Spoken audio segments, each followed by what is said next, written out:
Bengaluru Mahalakshmi murder case में हर दिन नए खुलासे हो रहे हैं। हत्या की गुत्थी सुलझती हुई नजर आ रही है। सरकारी अस्पताल में जब कमरे में रखे फ्रिज से बरामद टुकड़ों को गिना गया तो पता चला कि 40 नहीं बल्कि लाश के कुल 59 टुकड़े किए गए थे। इस हत्याकांड ने पूरे देश को हिलाकर रख दिया है। पुलिस के अनुसार कमरे का मंजर ऐसा था कि किसी के भी रोंगटे खड़े हो जाए।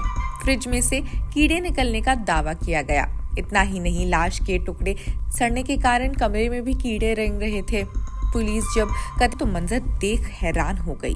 पुलिस का कहना था कि हत्या 20 से 25 दिन पहले की गई थी। कमरे में ट्रॉली बैग रखा हुआ था, कई टुकड़े कमरे में थे और बाथरूम साफ करने की कोशिश की गई थी। कल यानी 25 सितंबर गुरुवार को खबर आई कि 29 साल की महालक्ष्मी मर्डर केस के संदिग्ध ने कथित तौर पर ओडिशा में फांसी लगाकर आत्महत्या कर ली। पुलिस ने बताया कि आरोपी की पहचान मुक्ति रंजन प्रताप रॉय के रूप में हुई है, जो 31 साल के हैं। वो ओडिशा के भद्रक जिले के धूसुरी थाना क्षेत्र में पेड़ से लटका हुआ मृत मिला। भद्रक के पुलिस अधीक्षक वरुण गुंटुपल्ली ने बताया कि आरोपी भूइनपुर गांव का रहने वाला था और पुलिस ने घटनास्थल से एक डायरी भी बरामद की है, जिसमें रॉय ने कबूल कर लिया कि उसने महालक्ष्मी की हत्या करने के बाद उसके शरीर के 50 से ज्यादा टुकड़े कर दिए। बेंगलुरु पुलिस ने बताया कि आरोपी मुक्ति रंजन प्रताप रॉय और महालक्ष्मी के बीच प्रेम संबंध था। कथित तौर पर महालक्ष्मी उस पर शादी का दबाव बना रही थी।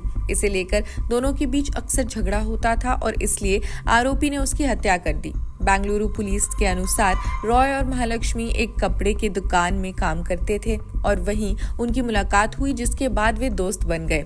दोनों के बीच प्रेम संबंध था। बेंगलुरु पुलिस ने प्रारंभिक जांच का हवाला देते हुए बताया कि महालक्ष्मी कथित तौर पर उस पर शादी करने का दबाव बना रही थी। आरोपी कथित तौर पर बहुत ही गुस्सैल स्वभाव का था। बेंगलुरु पुलिस के एक वरिष्ठ अधिकारी ने बताया कि महिला की हत्या करने के बाद रॉय ने अपने छोटे भाई को फोन किया और तुरंत किराए का घर खाली करने के लिए कहा। लेकिन जब उसने इसका कारण पूछा तो रॉय ने अपने भाई से कहा कि वो उसके फोन पर बात नहीं कर सकता और घर पर मिलकर उसे सब बताएगा। उसने आगे बताया कि जब आरोपी के छोटे भाई से पूछताछ की गई तो उसने खुलासा किया कि महिला की हत्या कर जब रॉय घर आया तो उसने उसके छोटे भाई के सामने ही हत्या की बात कबूल की और कहा कि वो अब इस शहर में नहीं रह सकता, इसलिए अपने पैतृक स्थान जा रहा है। पुलिस अधिकारी ने आगे बताया, तकनीकी विश्लेषण और कॉल रिकॉर्ड्स की मदद से आरोपी की पहचान की गई। शुरुआत में उसका मोबाइल लोकेशन पश्चिम बंगाल में पाया गया, लेकिन बाद में उसने उसे बंद कर दिया।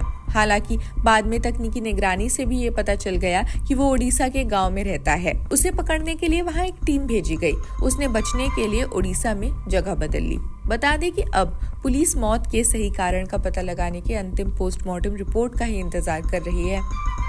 बेंगलुरु में मलेश्वरम इलाके की एक इमारत में 21 सितंबर को महालक्ष्मी की हत्या कर शव के 59 से ज्यादा टुकड़े कर दिए गए थे, जो एक फ्रिज से बरामद हुए।